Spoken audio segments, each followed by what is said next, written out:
absence prolongée du président de la République. Est-ce un faux débat? Entendons-nous sur les thèmes. Le président est parti pour un court séjour privé en Europe. Aujourd'hui, on parle d'une absence prolongée. Est-ce que le professeur Biloa est d'accord pour cette terminologie, pour expliquer la situation actuelle du président? Oui, je crois qu'aujourd'hui c'est le 49e jour. Oui.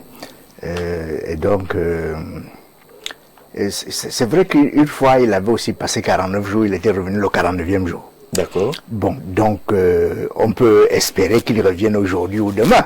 On est dans le... Il faut espérer. Oui, même vous qui êtes du RDPC, vous n'avez même pas de fuite d'informations. Bon, je ne suis pas à un niveau très élevé au RDPC. D'accord. D'accord.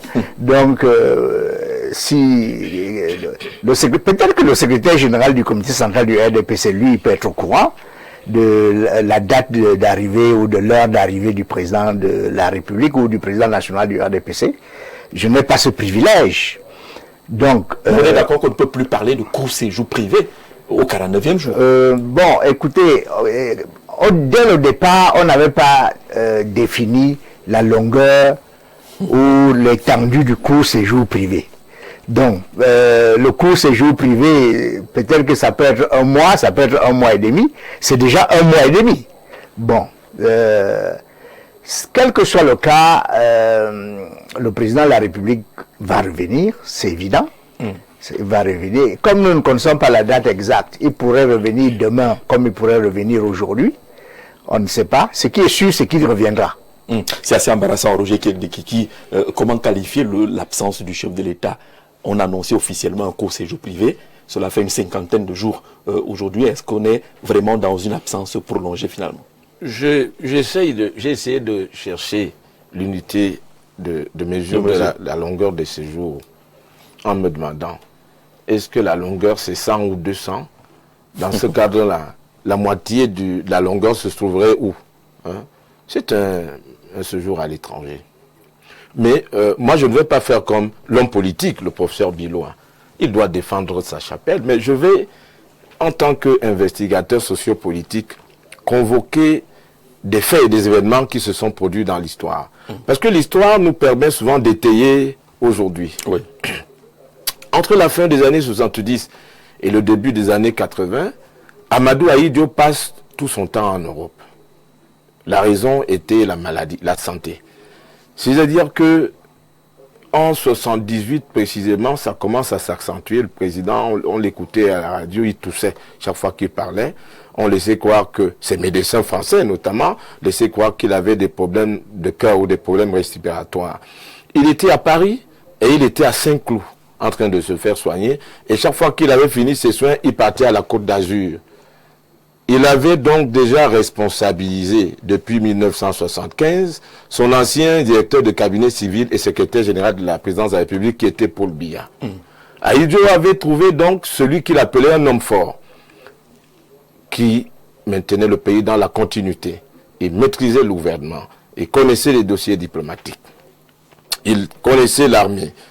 Et même quand le président Ahidjo lance des grandes infrastructures comme la SOTUC, c'est le premier ministre en question, Paul Biya, que vous voyez là-bas, vous l'avez vu sur le pont d'une Mayabassi, etc. Je convoque l'histoire pour vous dire que le régime Biya n'est que la continuité du régime Ahidjo. Moi, pour parler de quelque chose, je rentre dans l'histoire pour mieux comprendre de quoi il s'agit. Vous ne pouvez pas analyser un régime sans comprendre ses origines. Ça, moi, je vous le dis. Vous voulez dire que ce régime a donc les mêmes habitudes. Il a sa marque de fabrique. Le président peut disparaître et puis la République... Il y avait toujours eu ce débat-là. Oui, la vacance. L'opposition politique de l'époque évoquait souvent la vacance. Mais le contexte là n'est pas celui d'aujourd'hui parce qu'à l'époque, il n'y avait pas les réseaux sociaux. Ouais. Il n'y avait pas la télévision. Mais le président partait, il revenait et c'est les médias français, Jeune Afrique et les autres qui nous informaient sur la situation du président. Aujourd'hui, vous avez les réseaux sociaux, vous avez la télévision et les gens s'interrogent. C'est normal que des citoyens s'interrogent pour savoir quel est l'état de santé, où se trouve leur chef de l'État.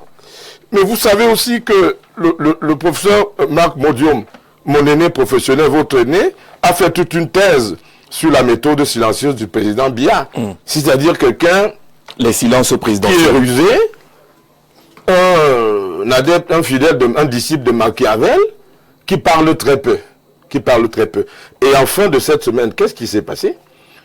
Le gouvernant Théseux a signé un décret. Parce que lui seul nomme et révoque aux fonctions civiles et militaires. La Constitution dit que il délègue certains de ses pouvoirs réellement au Premier ministre chef du gouvernement et à certains membres du gouvernement. Mais il y a des domaines qui relèvent du régalien, comme l'armée, comme la défense, comme la diplomatie, et etc. Et qu'est-ce qu'il a fait vendredi? J'ai lu. Il a signé un décret pour nommer mon très respectable frère aîné, le colonel Melingui Nouma Donatien, commandant par intérim de la première région militaire interarmée, la plus grande région militaire du Cameroun. C'est la preuve que, depuis les silences où il se trouve, les parapheurs sont montés, il a signé, parce que personne, aucune délégation de signature ne peut permettre de signer un décret que nomme un général. Deuxième chose, j'ai vu qu'il a nommé les membres du conseil d'administration de la SNH. Oui. C'est la preuve qu'il est là. Et que comme l'a dit Jean-Fameux Ndongo, là où il est, il travaille. Est-ce qu'il peut travailler partout? C'est ce que je dis pour ma première prise de parole. D'accord. Solo Yolo, cette absence prolongée du chef de l'État, il est tout à fait naturel qu'on interroge finalement, puisqu'il n'y a pas eu un nouveau communiqué pour nous dire quel est le statut actuel, la position actuelle du président de la République. Est-ce qu'on est d'accord qu'on est dans une absence prolongée? Je n'avais pas dit non justifiée, il n'a pas assez justifié à notre niveau. Je pencherai pour un empêchement temporaire du président de la République. Là, on commence à ouvrir le voie constitutionnelle. Qui appelle quand même, n'est-ce pas, qu'on s'en inquiète et qu'on s'en interroge. Moi, je voudrais rapidement prendre le contre-coup de Roger Kiel. Parce que quand il cite le président Amadou Ahidjo, nous étions jeunes et il y avait des hommes de pouvoir qui pouvaient valablement conduire le pays quand le président Ahidjo n'était pas là. On avait les Aïssi Bodo Victor, on avait, comment il s'appelait, Samuel Ebois. On avait Biya lui-même. On avait Biya lui-même. Ils étaient nombreux, n'est-ce pas? C'est-à-dire que ce n'était pas le genre où le chat partit, les souris dansent, les souris volent, ils pillent, hein, ils braquent, n'est-ce pas, la fortune publique. Ce n'était pas le genre où, quand le président Ahidjo n'est pas là, les premiers à se culbuter les fesses et le crâne, c'était ses propres proches collaborateurs. Donc il faut faire une différence. Le président Biya est le dernier des Mohicans, n'est-ce pas, le dernier de l'équipe Amadou Ahidjo. Et aujourd'hui, qui n'est pas là, ça pose un problème, surtout qu'il y a une opacité des services de la présidence. Au niveau, il n'y a pas de communication. Le président est où? Que fait-il? Est-ce que les Camerounais qui l'ont élu il y a moins d'un an ne sont pas en mesure de se poser la question sur là où se trouve le président? Moi, je ne reviens pas sur les questions d'âge ou bien de ceci, cela, ou bien de santé. C'est normal. Mais qu'on communique, n'est-ce pas, le lieu où se trouve le président et qu'est-ce qu'il fait. Première chose. La deuxième chose que je voudrais dire, vous savez que nous avons un président plus ou moins Jupiter, qui est le président, qui est le vrai ministre des marchés publics, qui est le vrai ministre de la Défense, qui est le vrai ministre des Relations extérieures, qui est le vrai ministre de ministère, n'est-ce pas, de souveraineté, qui est le vrai CED. N'est-ce pas? Qui est le vrai DGSN, vous l'avez dit. Et quand il n'est pas là, ça se passe comment? Puisque, qui vient de le dire, quand il n'est pas là, il laisse la responsabilité de la gouvernance à qui? Est-ce que quand le président n'est pas là, un DGSN peut facilement dire n'importe quoi au CED? Est-ce que quand il n'est pas là, un ministre des marchés publics ou alors délégué peut facilement dire n'importe quoi aux autres? Donc tout le monde est en débandade. C'est pour ça qu'il est intéressant. Il est souhaitable que le président de la République soit là. Qu'il soit, même s'il fallait tout au moins, la preuve, on avait commencé par être content à savoir qu'il peut se faire assister par un vice-président. Et quand il n'est pas là, il faut concéder au vice-président, n'est-ce pas, un certain nombre de prérogatives. Or, le président n'est pas là, le vice-président n'est pas nommé, le nouveau gouvernement qu'il a, n'est-ce pas, convoqué et il a promis n'est pas là. La preuve, c'est que j'ai assez attendu 7 mois. Et on est en 8 mois, je vais dire. On est maintenant au 9e mois, il n'y a toujours pas de gouvernement. Donc, on est dans une histoire où la République est devenue, du Cameroun, la République des indisciplinés. Et il n'y a personne qui coordonne.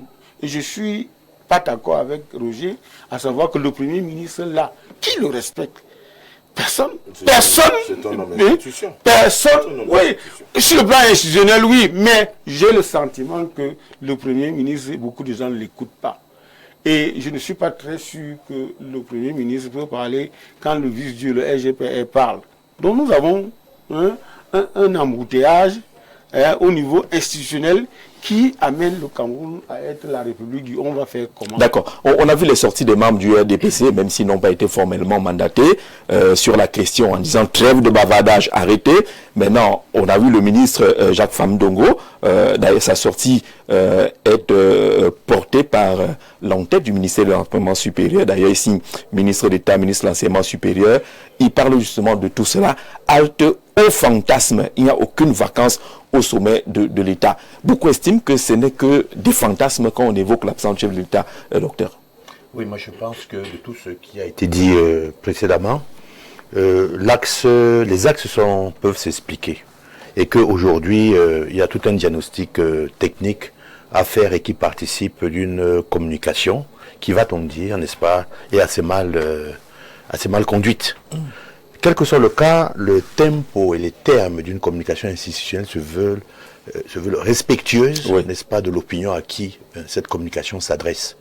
Alors, commencer à donner des choses de ce genre. De bavardage. Il faudrait que dans ce pays, cette cacophonie s'arrête. La communication institutionnelle est régie par une certaine orthodoxie des canons qu'il faudrait respecter. Il y a quelqu'un qui porte la parole de la communication institutionnelle, il faudrait que ça se conduise ainsi. Alors, la communication politique, à des moments, n'a pas à s'ingérer dans la communication, n'est-ce pas, de l'exécutif, qui est une structuration de mission. Oui. Et c'est pour ça que lorsque le chef de l'État prend le pouvoir, il dit qu'il est président de tous les Camerounais. C'est vrai qu'il est toujours supporté par son appendice politique, mais il devient le président de tous les Camerounais pour que même déjà tout le peuple camerounais soit audible à sa manière de gouverner. Il faudrait arrêter cette cacophonie qui participe d'une certaine méconnaissance des véritables canons d'une communication et d'une planification stratégique. C'est pour ça que ça pose d'abord un problème de la communication avant de poser le problème d'une analyse systémique sur cette absence qui peut être considérée de tous les côtés. Et c'est parce que la communication n'est pas appropriée ou alors que peut-être elle ne donne plus l'écho qu'elle devrait donner en fonction de certains éléments qui ont été faits avant. Parce que pour communiquer, il faudrait qu'il y ait une réception de l'émetteur au récepteur. Voilà, le feedback. Alors c'est cela. Et c'est là donc où s'engouffre une pléthore de rumeurs, n'est-ce pas, qui arrive, et cette pléthore dit n'importe quoi généralement. On n'a plus l'impression que le centre de gravité stratégique est géré ou généré par la communication institutionnelle. On a plutôt l'impression que la communication institutionnelle suit des lignes éditoriales abusées, n'est-ce pas, de certaines rumeurs, de certains influenceurs ou alors de certains activateurs. Et ça, ce n'est pas bien. Il faut remettre la communication au centre de l'intérêt de la population parce que l'information a un intérêt clair. Voyez-vous, dans le contexte actuel, la direction du cabinet civil qui est censée communiquer en tant qu'institution habilitée, n'a pas communiqué. La communication du ministre Famdongo entre dans quel cadre? Parce que ce n'est même pas porté par un document du RDPC. Ça entre dans quel cadre? C'est cette cacophonie justement qui peut créer un problème, parce que le ministre de la Santé va communiquer, tel va communiquer, alors qu'ils ont beaucoup à faire déjà dans leur sectoriel, et que nous ne comprenons pas souvent comment certains secteurs ministériels marchent. Il y a beaucoup à faire, vous voyez. La communication est l'art de pouvoir assurer la promotion de son institution, de son organisation. Alors, et il faudrait qu'elle ait une hiérarchie qui n'existe pas. le seul qui devrait communiquer là, c'est cette communication. Bon, c'est vrai, le DCC est le communicant de la présidence de la République, mais tout ce qui se passe aujourd'hui dans les élucubrations, dans les considérations fausses et tout le reste, c'est parce que le vide de cette communication-là laisse place maintenant, laisse libre cours à toutes les élucubrations, c'est clair. Donc, qui doit communiquer maintenant? Je reste constant dans ma manière de voir les choses. La communication institutionnelle ne doit pas s'encombrer d'une surexposition médiatique. Elle doit être juste, elle doit être constante et elle doit avoir une appropriation polymorphique sur tous les sujets en général. Voilà ce que c'est. Alors, maintenant, au fur et à mesure qu'elle se désagrège, elle va devenir de moins en moins audible. Aujourd'hui, la problématique est de pouvoir rassurer l'opinion par une communication juste. C'est vrai que maintenant, on va laisser libre cours à certains sentiments politiques, dire comment il a fait. J'ai entendu ici parler du fatidique jour, le 49e jour. Ça veut dire que ces Français aujourd'hui, ce sera un record pour certains, pour les uns et les autres. Oui. Moi, je n'aimerais pas qu'un stratège ou bien alors des hommes politiques puissent avoir ce genre de considération. Mais ce qui permet d'avoir ce genre de considération, c'est peut-être parce qu'on n'a pas dit. Je vous donne par exemple une segmentation informationnelle. Et si jamais le président était vraiment malade et qu'il a besoin d'un peu plus de temps pour se soigner, quoi de plus normal? Mais si jamais ce n'est pas justifié, clarifié, mais on va dire toutes les choses. Voilà un homme qui meurt tous les jours et qui ressuscite. Est-ce que c'est une volonté de pouvoir relever le mythe du chef de l'État et que c'est un moyen aujourd'hui de diriger? Je pense que ce n'est pas la meilleure chose à faire. Nous avons des urgences aujourd'hui comme on n'a jamais eu, sur le plan économique, sur le plan institutionnel, sur le plan social. Ce n'est pas le moment qu'on vienne agiter cette période du Cameroun qui est un moment particulier où des décisions précises devaient être prises, n'est-ce pas, pour le destin du Cameroun. Et je dois dire que l'heure aujourd'hui est importante, elle est peut-être grave. Nous avons des élections qui arrivent, il faudrait que cela se passe dans une ambiance beaucoup plus saine. Voilà, on va arriver pleinement dans le contexte justement de survenue de tous ces événements. Docteur Varley Bessala, court séjour privé, absence finalement prolongée, on est au 49e jour, ça a été le record jusque-là qui pourrait être battu, mais en face, on vous répond que tout cela n'est que du bavardage et que c'est des fantasmes. Je vais d'abord peut-être apporter quelques précisions parce que c'est un sujet sur lequel je m'intéresse depuis bon nombre d'années. Sur l'époque Ahidjo, les comportements du président. Vous savez, je vous ai toujours dit que le métier de la politique dans lequel je me suis engouffré, j'ai compris une chose principale, c'est que si nous devons comprendre le régime de 82, il faut d'abord comprendre Paul Biya. Et si vous voulez comprendre Paul Biya, c'est-à-dire l'homme Paul Biya dans ses comportements, dans ses gestes, dans ses discours, dans ses dires, dans ses paroles, il faudra aussi comprendre auparavant son prédécesseur Amadou Ahidjo. Donc je suis dans cette étude depuis des années. Bon, il a été dit, le duc l'a dit, je crois que peut-être il s'est trompé, je dis peut-être il s'est trompé. Ahidjo n'a jamais passé plus de 22 jours à l'extérieur du pays. 22 jours. J'insiste sur cette borne supérieure. 22 jours. La seule fois où il a fait 22 jours à l'extérieur, c'est lorsque Mitterrand arrive au pouvoir, au 10 mai 1981. Alors, il ne sait pas par quel pied danser. Alors, puisque vous savez qu'il avait des problèmes avec Mitterrand, depuis Giscard d'Estaing, depuis même De Gaulle, et depuis l'affaire NS Wandier, depuis 1971. Et il s'en va en France en fin juin 81 pour rencontrer le président Mitterrand, et Mitterrand le boude. Alors il a passé presque 22 jours, 21 jours dans un hôtel, à la place Paris. Jusqu'au jour où Mitterrand a daigné le recevoir. Mitterrand. Oui, dans l'espoir, Mitterrand l'a boudé. Parce qu'il avait reçu tous les présidents, vous pouvez imaginer tout cela. Donc ils étaient passés. Et lui, il était chômé. Et donc il avait le temps, l'entre-gens, avoir des ministres, ainsi de suite. Chirac qui devait, ainsi. Vous comprenez, c'était compliqué. Donc voilà, il a quand même été reçu 22 jours. C'est le maximum d'Ahidjo. Et vous voyez que c'était pour un voyage officiel. J'insiste, un voyage officiel. Donc, c'était une visite de travail. Il a fait 15 jours en 82. Je crois quand il revient pour dire aux Camerounais, c'est bon pour moi, je démissionne, je vous laisse à Ahidjo. Parce que c'était un séjour de maladie. Je vous laisse pour le bien. Je vous laisse pour le bien, merci. C'est un séjour privé. Il sortait d'un séjour privé en France. 15 jours. Lorsqu'Ahidjo prenait ses congés, c'était un mois. C'était un mois. Effectivement, le duc a su, il connaît les lieux d'Ahidjo, c'était la Côte d'Azur. Quand il allait en congé, il divisait son congé en 2 ou en 3. Il faisait souvent escale au Maroc, je ne sais pas qu'est-ce qu'il avait là-bas. Et puis il allait à la Côte d'Azur, maxi 1 semaine, 10 jours. Et puis il revenait soit à Nassarao, soit à Moulvoudaï. Voilà comment il fonctionnait, le président Ahidjo. Il pouvait aller en Gaoundé, puisqu'il avait un grand cheftel là-bas, je crois, dans le Tinière. Voilà comment il répartissait son congé. Donc c'est pour vous dire que même lorsqu'il prenait son congé de président de la République, selon les droits d'un agent de l'État qu'il était, il ne dépassait pas 1 semaine, 10 jours en Europe. Il répartissait son congé entre la Côte d'Azur, le pays profond où il allait, puisqu'il a construit un palais dans chaque région du Cameroun. Et même quand il avait ces palais, quand je dis Moulvoudaï, il n'y a pas un palais présidentiel là-bas, c'est un palais du chef, du Lamido là-bas. Vous comprenez? Donc je voulais apporter ces précisions, pour qu'on se comprenne. Pour dire que les 49 jours de Paul Biya, c'est un record mondial. C'est un record mondial. C'est une aberration. On ne peut pas y aller. Et le président dont nous dise, M. Jean-Jacques Zé, moi je n'ai jamais entendu que Biya a pris un congé. Moi je n'ai jamais entendu. Pourtant à Ahidjo, on savait quand il avait pris un congé.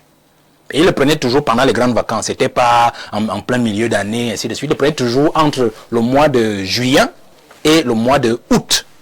On le savait, même ses collaborateurs, même ceux qui sont encore vivants aujourd'hui. On parlait du ministre de la Communication tout à l'heure, il a travaillé sur Ahidjo, il le sait pertinemment. Donc on savait quand le président a pris son congé, et on savait comment il répartissait son congé. Donc, moi je n'ai jamais suivi sur le renouveau que Biya a pris un congé. Vraiment, je n'ai jamais suivi. C'est un mec qui sort, on vous dit court séjour, le court séjour devient 49, ainsi de suite. Et puis on se retrouve dans ce genre de choses. Donc je voulais d'abord le préciser. Une fois que je l'ai précisé, je voudrais dire ici, pour ce qui s'agit de l'absence du président, voyez le fond de l'absence du président. Parce qu'il ne faut pas que... Moi, je ne reviens plus sur ce qu'on avait traité comme sujet, sur l'absence du président. Pourquoi cette absence? On sait désormais que l'absence, celle-ci, comme celle de l'année dernière, ne dépendent pas de lui. Mais en fait, de l'indigence de sa santé. Même si on ne le sait pas par des voies officielles. Oui, mais on sait désormais que c'est cela. On sait désormais que c'est cela. C'est pour ça aussi que nous sommes là, de dire aux Camerounais le fond que ces aînés ne veulent pas leur dire. Donc on sait que c'est pour la santé. Mais là n'est pas le souci. Là n'est pas le souci. Le souci c'est de savoir, est-ce que c'est maintenant qu'il devait y aller ou avant? Parce que tout ce qui se passe au pays, parce qu'on dit l'absence prolongée du président, vous allez donc savoir que ceux qui savaient que le président, son état était déjà dégradé, avaient proposé au président de partir à l'étranger avant le 20 mai, avant le défilé, la parade du 20 mai. Vous en savez des choses, où il avait dû dire non. J'assume d'abord mon devoir, mon obligation de chef d'État, le 20 mai, et on verra, et on verra. Et nous avons eu cette affaire de faux décret. Et comme je l'ai toujours dit, ceux qui suivent la santé du président la connaissent mieux que lui. Donc il savait que si le président partait avant le 20 mai, certainement qu'il allait mettre tout ce temps. Donc le 20 mai, il allait le passer là-bas. Et donc ceux qui nous ont fait le 9 juin ou le 8 juin avec le faux décret, ils allaient le faire avant le 20 mai. Parce que le président étant dans l'incapacité, on allait le forcer à accepter qu'il y a désormais un vice-président que lui n'a jamais désigné. Mais je crois que l'homme, même s'il est fatigué, il reste quand même encore spirituellement et mystiquement assis. Donc il a vu l'affaire venir.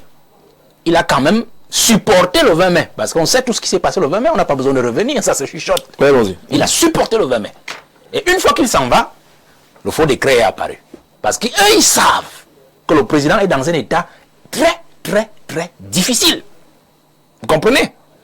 Et comme toujours, c'est un chanceux. Le décret n'a pas été lu. Parce que s'il avait été lu, nous ne serions plus en train de débattre de l'absence du président. Nous serions en train de parler plutôt du vice-président, qui est en train de travailler, comment il est en train de changer l'État, il change les institutions, il change les hommes, ainsi de suite. Vous voyez? Donc c'est pour cela que nous sommes encore dans ce débat, pour dire en fait que c'est bien le problème. C'est bien le problème. Les absences du président, même si elles ne sont pas légalisées, elles ne sont pas légiférées, le président gagnerait à être honnête. Je dis c'est un devoir d'honnêteté qu'un chef envers son peuple. Voyez-vous, le duc a dit tout à l'heure qu'il Le président a travaillé, il suit son frère Dumbam, le ministre de la Communication. Il s'appelle comment? Il s'appelle comment? Il dit le président travaille partout là où il est. Moi j'ai vu les décrets. Mais qui a signé d'abord ces décrets? C'est lui, d'accord, ok. Puisque la signature est gribouillon, on voit que c'est sa main tremblante. Bon, on lui accorde. On lui accorde. La signature d'un homme sans nom. Oui, on lui accorde ce bénéfice. C'est ce que Valère est en train de dire. Non, c'est ça que j'ai dit. On lui accorde le bénéfice. On lui accorde ce bénéfice du doute, c'est-à-dire qu'on a vu la signature tremblante. Tout à fait. Vous comprenez? Mais la signature tremblante dit fait à Yaoundé. Fait à Yaoundé. Moi, je suis un administratif. Le lieu du document signalé n'est pas le lieu de la date ou de la datation. On va répondre à ça. Ou le lieu de la formalisation du document. Faites attention. On va marquer une pause là pour faire une réaction. Non, je peux terminer. Oui. Le lieu de la signature, le lieu qui est mentionné sur le document n'est pas le lieu de la datation ou de la formalisation du document. C'est le lieu de la position de celui qui signe. C'est pour ça qu'on vous dit, si vous écrivez une lettre à quelqu'un, à votre frère, vous êtes à Dimako. Vous ne dites pas faire à Yaoundé, alors vous êtes à Dimako. Hein? Vous dites Yaoundé ou Dimako. Il y en a beaucoup qui veulent rapidement réagir sur cet aspect-là. Oui, d'abord une parenthèse. Roger, et puis docteur. Le siège des institutions républicaines et régaliennes est à Yaoundé. Vous savez, les ambassades sont les démembrements des pays à l'étranger. Mais le siège des institutions, le siège où est fixée la fonction présidentielle, c'est le palais de l'unité à Yaoundé. Moi, j'ai eu la chance parce que mon père, David Aboué Mathieu, a été secrétaire général de la présidence. Il avait même cumulé, comme Paul Biya lui-même, DCC et SGPR. J'ai aussi vu le vieux Béléoken travailler. Les paraffins montent et descendent. Je dis, allez demander, allez questionner.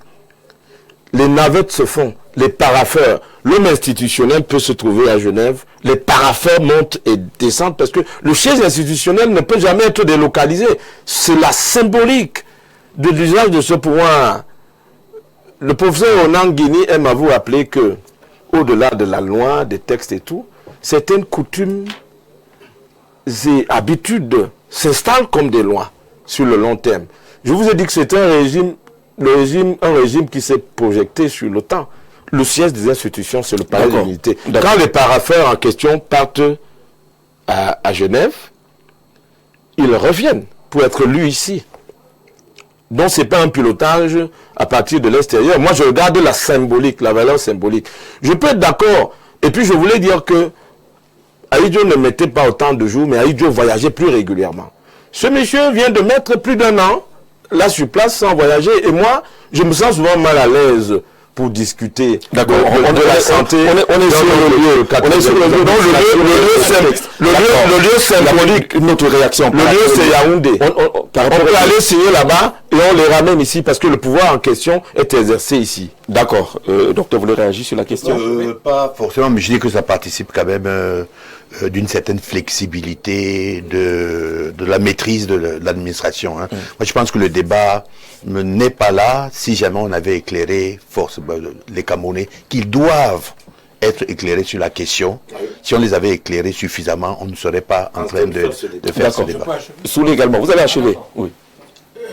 Vous savez, lorsqu'il y a eu le problème des faux décrets, l'argument qu'on a présenté était celui de dire que le président ne peut pas être là où il est et nommer un vice-président et nommer un gouvernement. Donc, les gens nous opposaient le fait que le président doit être absolument à Yaoundé pour le faire. Ce qui est discutable quand même. Mais non, nous sommes aussi dans une situation où la signature du président est critiquée, contestée.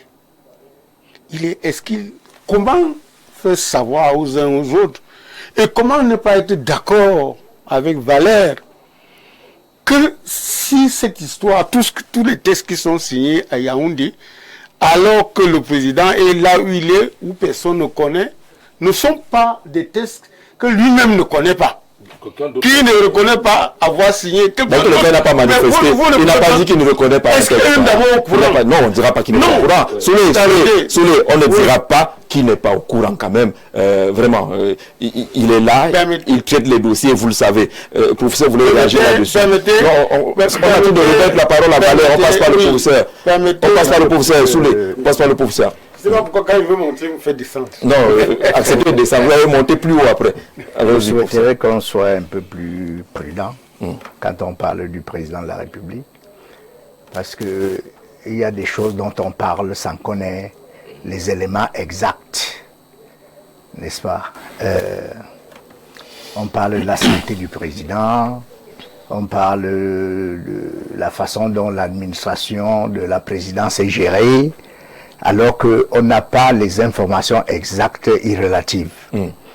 Vous savez, quand on cause avec les gens qui ont toujours été avec le président, ils vous disent que quel que soit l'endroit du monde où le président est, il travaille. Je veux vous citer un exemple. Le ministre René Emmanuel Sadi nous a dit un jour, on était en Tuy pendant la campagne, parce qu'il était souvent président de la commission départementale de supervision des élections. Et on lui avait dit, mais quand vous allez en Suisse, vous vous reposez. Il a dit, non, on travaille plus quand on est à l'extérieur. Parce qu'à l'extérieur, on n'a pas les collaborateurs à qui côté les dossiers. Lorsque le président reçoit une information, il vous cote un dossier, vous êtes dans l'obligation de traiter le dossier vous-même. Parce que vous n'avez pas de conseiller technique, vous n'avez pas de chargé de mission, vous n'avez pas de chargé d'études, vous le faites vous-même. Donc, il nous a dit... C'est l'argument indiscutable. Le moment où le président a déjà 45 jours... Non, il n'y a pas... On va arriver sur le problème de fond. Je vous en prie. C'est un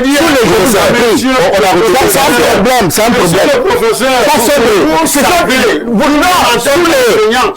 Le silence institutionnel favorise la rumeur et la désinformation. Je vous disais donc que le président ne peut pas se déplacer avec toute la présidence. Non. Par conséquent, les hauts responsables qui sont avec lui sont dans l'obligation de travailler quand ils sont avec le président. Ça, c'était avant. L'autre chose, c'est-à-dire que... je vous en prie. On va arriver en réalité, la situation du président Paul Biya est observée par tous les observateurs, tous les journalistes européens. S'il était dans une situation critique, on le saurait. Je suis d'accord. On le saurait. Donc, ce sont des supputés.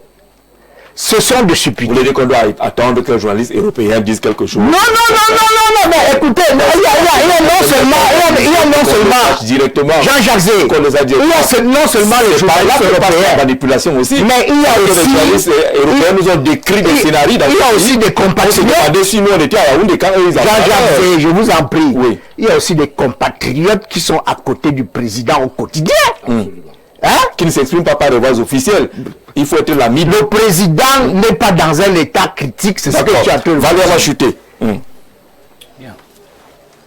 Moi, si quelqu'un vous dit qu'il n'est pas très gradé dans le RDPC pour affirmer ou confirmer ce que son secrétaire général à la communication du RDPC, Famen Ndongo, a dit tantôt, c'est ce que le professeur a dit, mais lui sait, avec péremption, que le président n'est pas dans un état critique où la contradiction, allez la trouver. Ce que je vous disais, moi j'ai dit, je parle en administratif. Yaoundé, ça veut dire que moi qui ai signé, je suis à Yaoundé. Aussi simple que ça. Ce n'est pas parce que vous avez mis la date à Yaoundé, j'ai signé à Genève, qu'on va mettre Yaoundé. Voilà ce que moi j'ai simplement dit. D'accord. Maintenant, je crois que quand j'ai balancé cela, suivez toujours le fond de ma pensée. Je crois que ceux qui se sont empressés de reprendre la parole pour faire les parenthèses n'ont pas vu là où ce que je voulais faire. Je voulais seulement leur dire que voilà, ils ont confirmé que le président, en fait, c'est lui le Cameroun. Ils viennent de confirmer que le président, c'est le Cameroun. Ça veut dire que quand lui part à Genève, c'est le Cameroun qui est à Genève. Donc Yaoundé est à Genève, Etoudié est à Genève. Et donc, du coup, tout ce qu'il fait là-bas, eh ben, c'est comme s'il le faisait ici. Donc, il peut même dormir là-bas pendant plus d'un an. Il n'y a pas de problème. C'est ce qu'ils viennent de confirmer, en voulant démontrer que le président ne travaille pas tout. Qui a discuté qu'il travaille, puisque nous ne sommes pas venus dans la petite chambrette où il se trouve? Nous ne sommes pas venus là-bas, nous on ne discute pas de s'il travaille ou pas. Nous discutons les actes qu'il pose étant là-bas. Je suis nous avons un exemple clair. Souvenez-vous, et Souley l'a rappelé sibylinement, M. Sanga Nyamding a été radié du parti par un acte du président alors que le président était à Genève. Souvenez-vous, en 2022. Du président national du RDPC. C'est de ça que je parle. D'accord. C'est de ça que je parle. Et tout le monde sait que cette affaire, le président n'avait jamais signé cette affaire-là. Mais bon, quand on a déjà dit qu'il a fait, s'il dit que lui-même il dit qu'il n'a pas fait, ça posera un problème. Un gros problème. Donc on préfère souvent sacrifier la personne qui a été victime de cette falsification. Alors la réponse donc à cette absence du chef de l'État n'est pas encadrée par la Constitution. La sortie du professeur Jacques Famdongo est claire là-dessus. On observe qu'il n'y a aucun élément de la Constitution qui encadre cela. C'est quand même un manquement à interroger, professeur. Ben, écoutez, les lois et les règlements de la République sont dynamiques comme la société qui les produit. La société qui produit les lois et les règlements de la République est changeante. Ce qui veut dire que tôt ou tard, on va changer la Constitution, on va amender la Constitution. Est-ce que la situation actuelle n'indique pas qu'il est peut-être temps qu'on voit si les limites de cette Constitution-là? Écoutez, on peut toujours travailler sur l'amélioration des textes et des lois de la République. Mais vous en conviendrez avec moi qu'on ne peut pas le faire chaque jour. On ne peut pas le faire chaque jour. On vient d'amender la Constitution. On a introduit un poste de vice-président de la République. C'est vrai qu'il existait avant, n'est-ce pas? Maintenant, si on pense que il est nécessaire de codifier le temps que peut passer ou peuvent passer les hauts responsables de la République à l'extérieur du Cameroun, alors on le fera un jour. Mais à cet instant, ça n'a pas encore été fait. N'est-ce pas? Ça n'a pas encore été fait. Je vois qu'un président qui met 6 mois, 1 an à l'étranger. Mais est-ce que c'est déjà arrivé? Est-ce que c'est déjà arrivé que le président passe 6 mois à l'étranger? On est dans des supputations. On est en train de supputer. C'est pour cela qu'on fait des lois. Si le président revient ce soir, ou revient demain, ou même revient dans une semaine, il n'aura pas passé 2 mois à l'extérieur. Vous voyez? Et donc, les gens souhaitent qu'on modifie la Constitution. On est tous d'accord, puisqu'il faut adapter les lois et les règlements de la République à l'ère du temps. C'est normal. Mais là, il faut cesser de supputer, n'est-ce pas, sur l'état de santé du président, sur les dimensions de la chambre du président, de la santé, on parle du séjour, la durée du séjour. Ce sont des supputations, vous voyez. Le compatriote Valère Bessala parle tout le temps de la chambrette du président. Est-ce qu'un président de la République peut rester dans une chambrette? C'est au premier degré. Non, il faut faire attention parce que nous, on a le niveau qui nous permet de penser que ça ne peut pas être au premier degré. C'est vrai que c'est au premier degré. Non. Mais écoutez, il y a des chefs d'État à travers le monde qui ont des résidences en Suisse. On parle bien des résidents, mais l'hôtel c'est différent. D'accord. Alors, non, attendez. Je ne veux pas qu'on s'appelle. Ils ont des résidences en Suisse. Et parfois, c'est leur suite, c'est-à-dire les membres de leur délégation qui sont à l'hôtel. D'accord. Donc il ne faut pas penser que le président est dans une chambrette. Vous êtes d'accord? Quand dans un hôtel, oui. Le président d'un pays ne peut pas être dans une chambrette, il serait dans une suite. Dans une suite. D'accord. Alors la réponse est que la Constitution n'a rien prévu et donc il faut arrêter d'en parler. Moi, je voudrais regarder autrement. Vous savez, la Constitution est un document fondamental. Ouais. Et il va rester quand même quelque peu générique en donnant certaines précisions, parce que s'il fallait tout écrire dans la Constitution, on aurait 1500 pages tout au moins. Alors, je pense qu'il y a toujours une phrase très flexible à dire que certains aspects qui éclairent certains articles peuvent être déterminés par des lois ou autre chose. Je pense qu'ici, il est question de sacraliser, de continuer de sacraliser la fonction présidentielle, la primauté du texte fondamental qu'est la Constitution, et ensuite de voir ce que l'on peut retenir. Moi, je ne pense pas que quelqu'un ait parlé ici de l'état de santé du président. Mais ça peut être aussi une explication. Vous voyez que nous entrons aussi dans les supputations. Parce que l'absence, justement, comme certaines personnes le disaient, d'une communication appropriée, laisse libre cours à toutes les rumeurs possibles. D'autres lui ont amputé un pied, d'autres lui ont dit qu'il est mort, il est ressuscité le lendemain. Et on a l'impression qu'on a une valse, n'est-ce pas, de communication, de contre-communication, que c'est lorsque on le croit mort que il y a un décret qui sort ou autre chose. Non, moi je dis que ça, c'est pas une manière. Celui qui va vous dire ici que l'opinion n'a pas le droit de s'interroger n'est pas honnête. Le président a été nommé par son électorat. Le président dirige le pays pour son opinion, pour le peuple camerounais. Et je veux même vous dire que la tendance n'est pas forcément, comment on va dire ça, reprobante. C'est-à-dire qu'elle ne va pas forcément... Non, la tendance est même peut-être emphatique. C'est-à-dire que les gens veulent le revoir. Il construit quand même une certaine amitié avec son peuple. Et que c'est un peu cela. Il y a même parmi tous ceux qui sont dans la crainte aujourd'hui, il y a des militants du RDPC qui veulent voir qu'il est là pour peut-être arrêter ces rumeurs qui arrivent. Donc moi je pense que c'est un devoir. Le président ne s'appartient pas. On peut aussi prier pour lui, par exemple ce dimanche. Donc je pense que ne déportons pas le débat forcément vers ce que ce soit en mal que l'on dise que il est ici ou il est là. Parce que la réaction justement du professeur de la femme Dongo, c'est que vraiment arrêtez votre affaire là. Ce n'est que du verbiage. Faudrait faire attention aux éléments de langage. Je sais de quoi je vous parle. C'est le fondement de la communication. On étudie les cibles, on étudie les supports de communication et ensuite les éléments de langage. Actuellement, il faut adoucir cette opinion qui est épidermique et lui dire les choses qui me semblent être pertinentes pour le moment.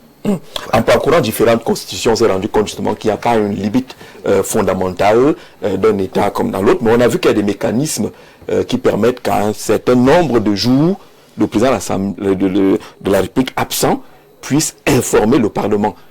Dans notre constitution, il n'y a même pas ce genre d'encadrement. Non, c'est-à-dire que nous avons ouvert un débat qui ne se pose pas. C'est-à-dire que, hormis le fait que l'opinion publique mérite d'être nourrie, c'est-à-dire que les citoyens ont le droit de se questionner sur l'état de santé de leurs dirigeants, mais sur le plan de la Constitution, il n'y a pas une limitation des jours du président de la République à l'étranger. Mais quand on parle de vacances du pouvoir, c'est bien réglé. La question est réglée.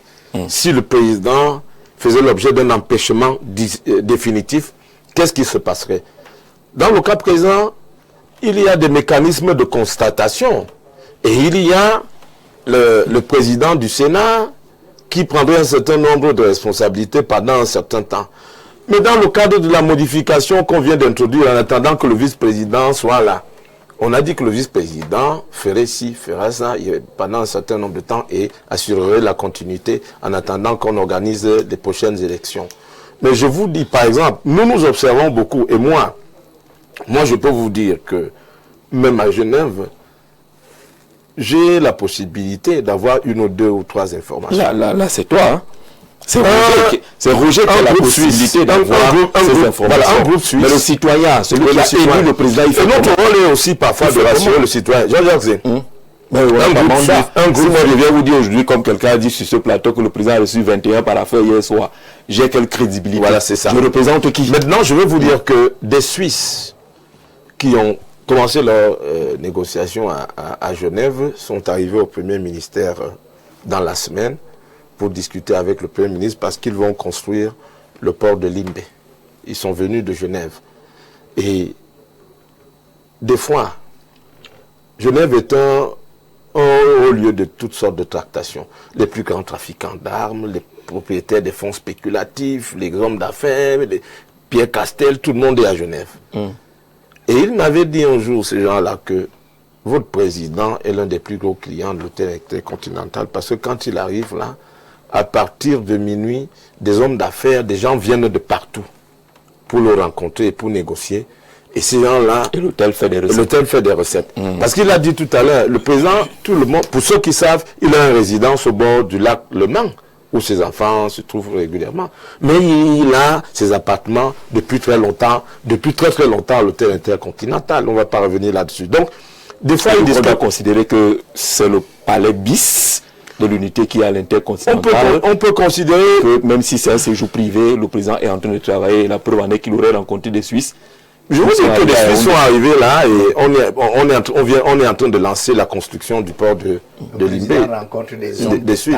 Des hommes d'État. Est-ce qu'on est conscient quand même qu'on est en train de parler d'un État? Le président rencontre des hommes sur le fonctionnement d'un État. Alors, Jean-Jacques, permettez-moi de continuer. Dit ce qu'il Je voudrais continuer en disant que moi, je veux vous dire que j'ai passé, et lui, il a dit qu'il travaille là-dessus. Nous analysons le comportement des gens. Par exemple, ce dont on parlait tout à l'heure, Ahidjo avait mis en place la constitution de 72 parce qu'il savait qu'il était en train de faire un certain nombre de manœuvres. Et vous ne pouvez pas me dire que la modification constitutionnelle qui vient de consacrer le vice-président n'est pas une manœuvre. Un homme d'État, parce que nous avons affaire à un pouvoir qui a duré. Hollande il a appelé ça le gouvernement perpétuel. Un pouvoir qui a duré et qui est vieillissant a une façon de se comporter. Dans tous les pays du monde, vous pouvez analyser en Algérie, en Tunisie, aux Zaïre de Mobutu, partout. Ça fonctionne comme ça. Le défi qui est le nôtre en ce moment, c'est le défi de la continuité. Ahidjo a géré le défi de la continuité avec Biya comme pièce maîtresse.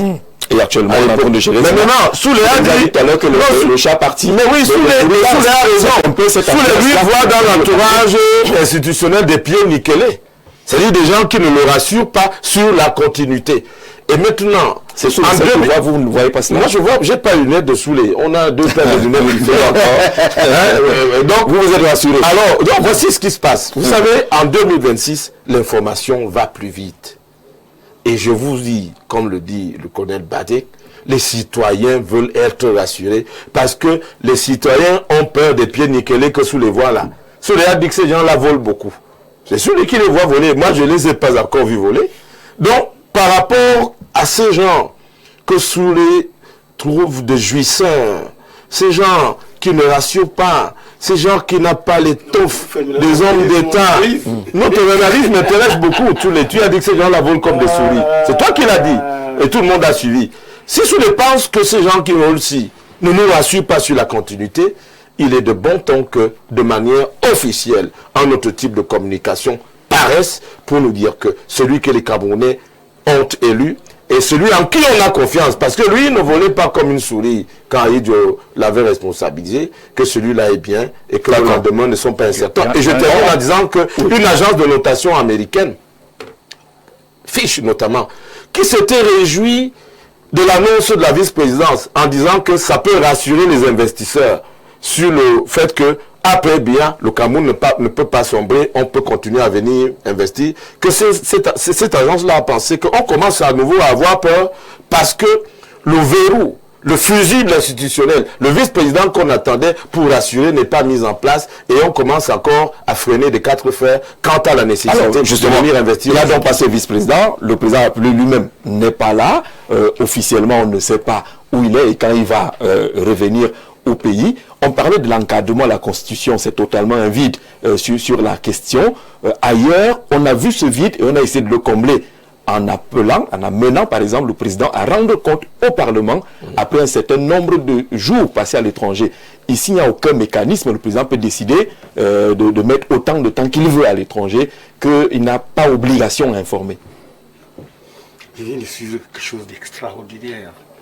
C'est-à-dire que non seulement lui et le professeur Bulois, c'est terrible. C'est-à-dire, il me rappelle simplement deux ouvrages. Celui de Pierre Flambeau Ngaya, Cameroun qui gouverne. N'est-ce pas? Et celui de Luc Sunjum, conseiller spécial du président de la République, l'État ailleurs. Lorsqu'on réduit le fonctionnement d'un État où on m'a dit, n'est-ce pas? Parce que quand il dit ça, on m'a dit. Ça a quelle valeur de crédibilité? Aucune. Lorsque M. Bilois dit le président travaille, il fait ceci. Ça a quelle valeur? Ce sont vos lunettes aucune valeur de crédibilité. Aucune valeur. Permettez, vous avez parlé, je vous laisse. Je vous écoute. Hein? Parce que vous venez être l'inventeur Merlin ici. Un journaliste a des capacités d'avoir de l'information, d'investigation. Un bon journaliste est informé et renseigné. Merci Roger. Allez-y, Soulé. Quand vous parlez, je vous respecte. Hein? Je vous respecte aussi. D'accord. Donc, vous laissez mon temps de parole. Je viens discuter de la parole. S'il pense que c'est mon tour de parole, vous laissez. Ne venez pas. Vous avez l'art de crier, n'est-ce pas, des chimères. Respectez ce plateau, il est sérieux. Sous la lance. On m'a dit, il y a des gens qui savent, ils me disent que les Suisses, tout ça là, ça relève de quoi? Ça relève des fantasmes ou alors des légendes urbaines.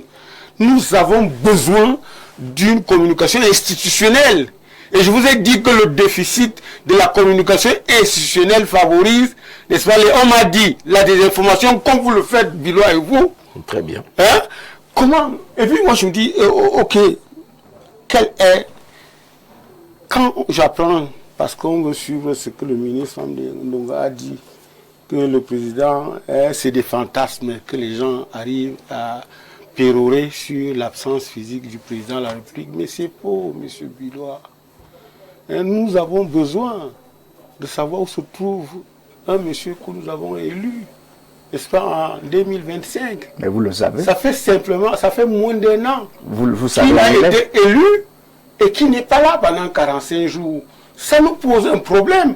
Ça nous pose un problème d'autant plus que il y a un problème au niveau de la continuité de l'État. Parce que la vraie question, en ce temps-ci au Cameroun, n'est plus celle de la présence physique du président, mais c'est de la continuité, le fonctionnement des institutions.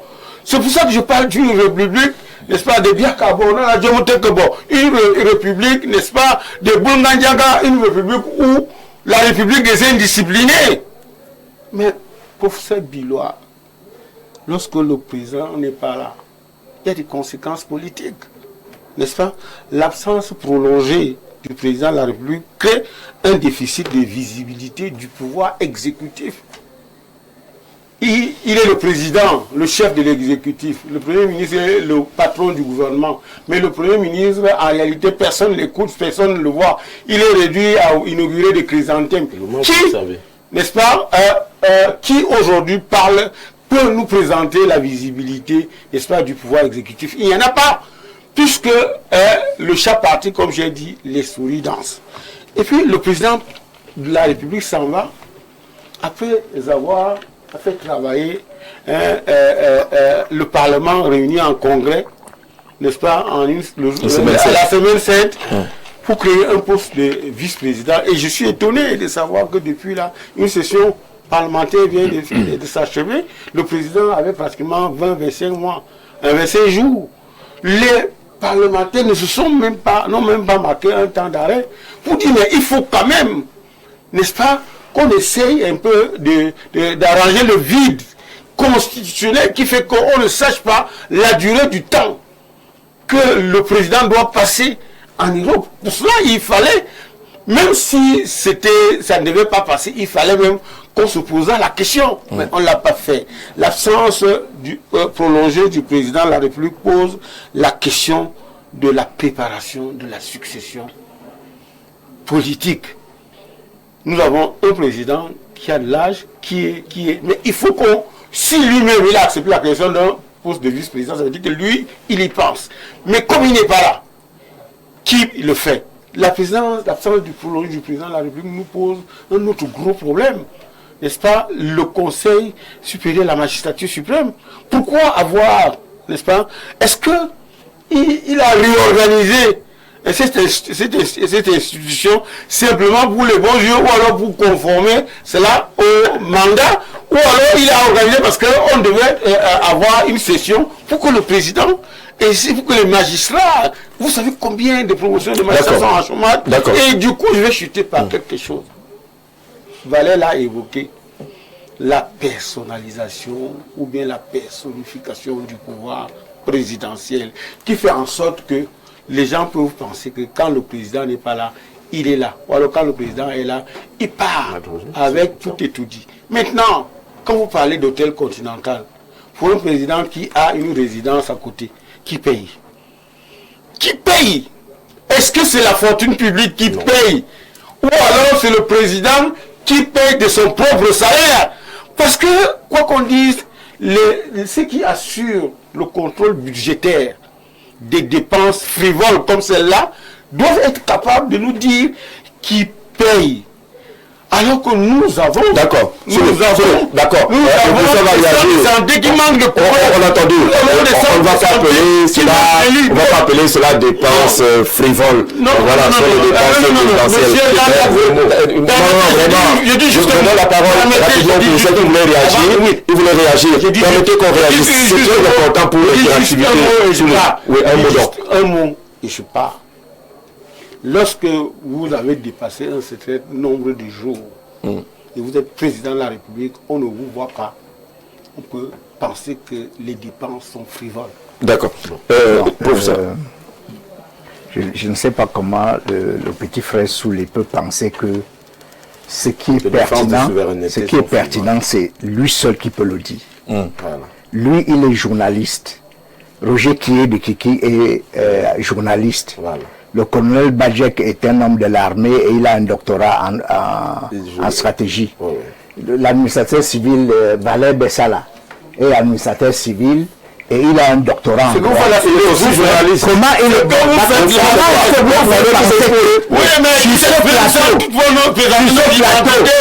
ce n'est que vous seul qui dites que c'est pertinent. Alors on n'a pas avancé,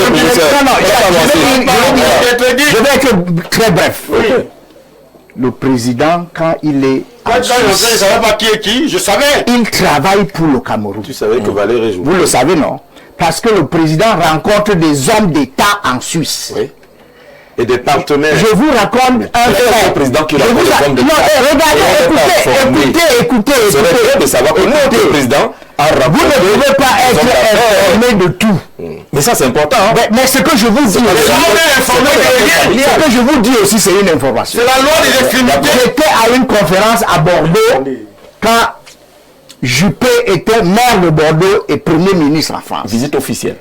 Et j'étais à une conférence à l'université de Bordeaux et j'ai rencontré l'adjoint au maire de Bordeaux qui m'a dit: ah, Monsieur Juppé a rencontré votre président à Genève. Il y a des rencontres. Ce ne sont pas des ragots. On est d'accord. Alain Juppé, c'est un homme d'État. C'est Il a rencontré le président de la République du Cameroun.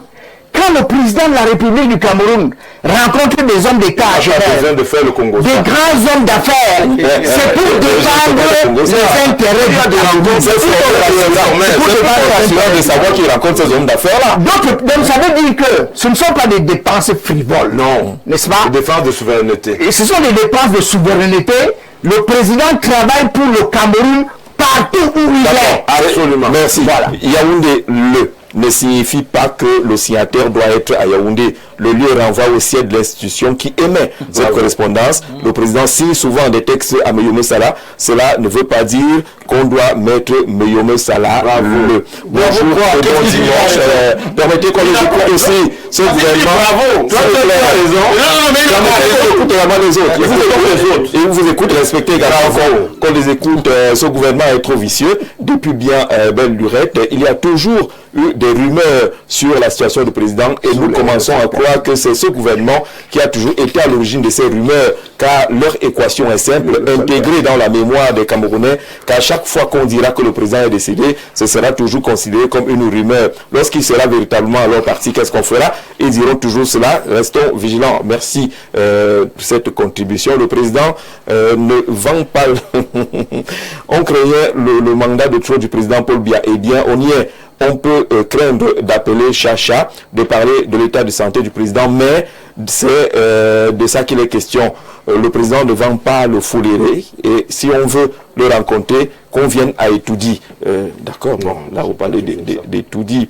Valéry Bessala a une statue présidentielle, que Dieu nous le donne, Michel depuis Edea. Le sieur Roger Kiki n'a pas sa place sur ce plateau. Il y est. Chapeau au colonel, docteur pour son professionnalisme, Bilois, le professeur. s'enfonce dans une il parle d'hypocrisie béate. Je ne sais pas trop comment vous qualifiez cela. Jean-Jacques, merci pour ce débat. Je pense qu'il faut d'abord clarifier les concepts. Dans la gouvernance d'un État, il existe une différence entre un congé annuel du chef de l'État, nous ne parlons pas de congé parce que ça n'a jamais été annoncé ainsi, un voyage privé et une mission officielle. Chacun répond à une logique différente et ne peut être analysé de la même manière. Le débat actuel ne porte pas sur le droit du président de prendre du repos ou d'effectuer un déplacement privé. Ce droit relève de la dignité et des contraintes liées à la fonction présidentielle. La question qui interpelle davantage concerne la transformation d'un séjour initialement présenté comme privé à une absence prolongée d'environ 1 mois et demi, sans communication institutionnelle suffisamment claire sur son évolution, sa durée et ses implications en gouvernance publique. La question essentielle est celle de la prévisibilité et de la continuité de l'État. C'est un peu long. Charles Akono depuis Yaoundé, merci pour cette contribution. Où est le gouvernement, où est le président, interroge justement ce Camerounais sans argumenter. Sous les plans, ses fantasmes pour les réalités, il affirme que ce que dit le prof n'est pas la communication constitutionnelle, mais lui fait des affirmations constitutionnelles. Alain Dessos qui interroge justement par cette contribution. Bonjour au panel. Le professeur Bilois vient de dire que le président reviendra et que nous ne connaissons ni l'heure ni le jour. Nous les chrétiens, nous sommes sûrs que le Christ reviendra. Est-ce que c'est la même chose comme on avait dit aux chrétiens que le Christ reviendra et personne n'est fixé? Qu'on nous dise combien coûte un hôtel comme l'hôtel Continental. On construit le même modèle ici au Cameroun. Là, vous reprenez quelqu'un qui est sur ce plateau, qui l'a dit la semaine dernière. Comment sous les peut-il parler de l'absence d'un président élu alors même que vous savez tous qu'il a fui depuis plus de 6 mois et qu'il se trouve en Gambie? C'est quel président? Daniel et Bongami, c'est vraiment Daniel sur une amie là-bas. Vous voyez que les deux premiers thèmes s'enchaînent.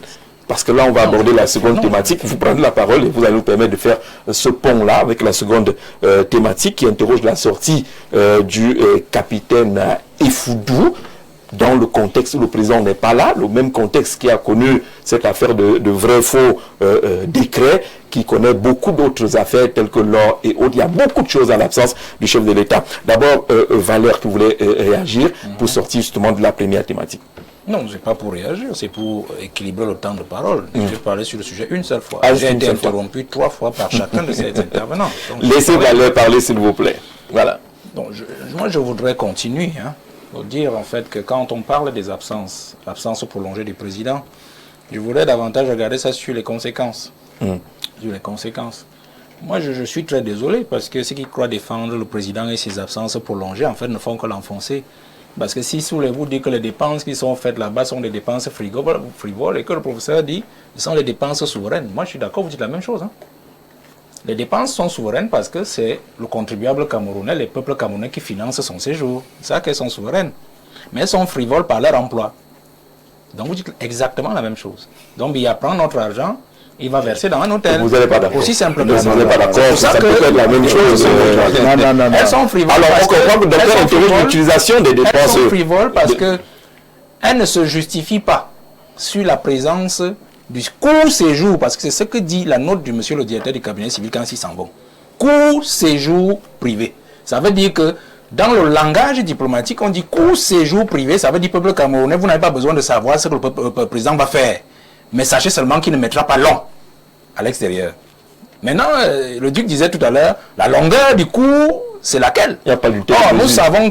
Nous savons qu'une année a 365 jours. Bon, d'accord. Si cours du président veut dire 100 jours sur 365, c'est autre chose. Ça, je voulais relever cela. C'est-à-dire qu'il y a donc cette excuse de la Constitution qui ne légalise pas les absences, en fait, qui met leurs arguments en exergue sur ce point. Mais moi, je vais entrer sur les conséquences. Vous savez que l'absence prolongée du président de la République en court séjour privé est d'aventure inquiétante pour les institutions et pour notre développement. Je m'explique.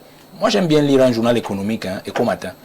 Écho Matin vous informe la semaine dernière que il y a une agence de notation, je crois qu'il y a qu'en a évoqué une, qui a dégradé la note du Cameroun de A à B, je crois un truc comme ça. Et qui dit la raison principale, c'est l'état de santé du président. Et les nouvelles toujours inquiétantes du président. Ajoutez donc l'absence.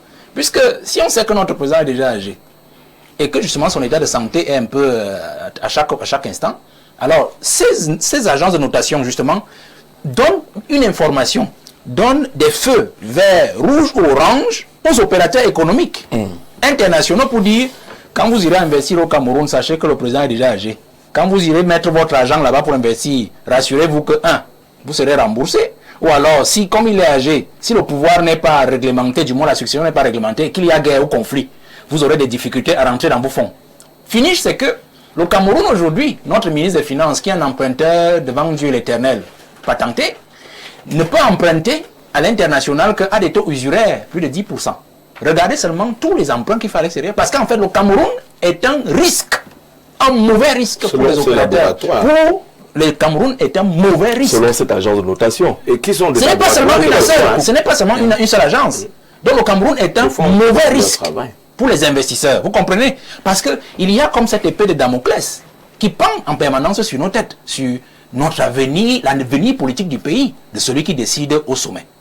Je voudrais sortir pour dire que les absences du président, quand vous dites même que court séjour privé qui est devenu long, moi je dis même que, bon, disons même qu'il allait se passer, qu'il disait tout à l'heure, il allait se reposer, d'accord. Mais il travaille. Oui, il travaille, accordons ça au président. Il a le droit d'être malade. Il a travaillé, étant au Cameroun, depuis qu'il a repris le 6 novembre, il a travaillé quoi? Ah bon? Nous savons que après l'élection présidentielle, il y a un gouvernement. Il y a un gouvernement que lui-même, c'est la tradition que lui-même a prise. Il n'y a pas eu de gouvernement. Le 2, il a promis lui-même le 31 décembre un gouvernement dans les tout prochains jours. Bon, ils vont aussi nous dire que les tout prochains jours, ça peut être 10 ans. Il n'y a pas de problème. Mais il a donc travaillé quand? Voilà sous lequel vous rappelez que le Conseil supérieur de la magistrature, le dernier date de, je crois, 2019. 2019. 8 ans. On vient d'en nommer des membres permanents. 8 ans. Simplement. Il n'y a pas de Conseil supérieur de la magistrature. Mais les magistrats sont dans les quartiers, les jeunes sont dans les quartiers, ils sont dans les business à tout finir dans les quartiers. Imaginez des magistrats. Quand vous allez donc leur demander d'aller s'asseoir dans un, dans les juridictions, ils auront déjà pris des mauvais plaies au quartier des businessmen et ils auront fait le business dans les tribunaux. Vous comprenez? D'accord. Ça, c'est une affaire. Vous avez donc des choses comme ça. Le président doit travailler quand? Je sors donc en disant que quels sont ces investisseurs? Parce qu'ils nous disent que non, il reçoit les investisseurs à Genève, il reçoit ceci, ben d'accord, il reçoit les investisseurs. Donc c'est notre président, toute une institution qui doit aller vers les investisseurs. Il doit aller vers les individus alors que c'est eux qui doivent venir. Ce n'est pas non plus le cas. On sait qu'il a eu à conduire des opérations vers les investisseurs en Turquie, il y a de cela quelques années. En Chine, chaque fois qu'il est en déplacement, c'est le meilleur agent commercial de votre pays. Ce n'est pas parce que le président qu'on va pas chercher les investisseurs. Est-ce que je peux parler? Je crois que vous voulez seulement l'enfoncer. Non, on va l'enfoncer. Il est allé en Turquie, il a réussi la fois dernière avec des opérateurs économiques camerounais. Il est rentré avec Walou Contrat. Tout le monde le sait. Walou contre Chine. Walou, non, il n'y avait rien là-bas. Donc je veux vous dire une chose, c'est qu'on ne peut pas nous dire que le président va en court séjour privé. S'il allait rencontrer des investisseurs, ce n'est pas dans un court séjour privé. D'accord. On se forme. Justement, on est sur les conséquences et on passe à la seconde thématique. La raison pour laquelle on vous interrompt, c'est que le président de la République, lorsqu'il sort, si on dit court séjour privé, que ce soit vraiment court. D'accord. Si on dit qu'il allait travailler, qu'on nous disait qu'il est en train de travailler, parce que ce qu'ils sont en train de faire, le duc et le recteur, c'est que ils sont en train de vouloir appuyer les aînés sur cette logique-là, du silence du président à l'extérieur. Merci. Parce qu'en fait, nous, j'ai terminé. On fait de nous habituer à une absence silencieuse. Merci, docteur. Alors, c'est ça. Le président est allé en Suisse une fois, il est allé négocier des armes pour le Cameroun.